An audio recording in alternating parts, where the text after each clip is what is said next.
Okay, so if you do want to draw a line of your own line, right? You can instead go to shapes. If you get this line, it's probably the best one. This curve, this one would work too if it's an arc, but it's a curve like that. And what you can do is every time you click it, you can kind of add a curve to it. So it kind of allows you. All right, that's not a great line, but you get the idea. So if you don't like the line, you can delete it. You can try it again. But that basically that shape will allow you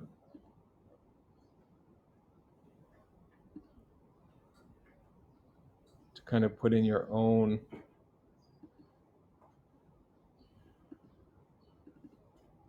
line of best fit. Okay. Um, and that's fine to do. A lot of you get hung up on the fact that you have a correlation and things like that. And you can't get a correlation without the line. That's why we have the stats. That's why we have Spearman's rank and so forth, because you can do it there that way. Okay.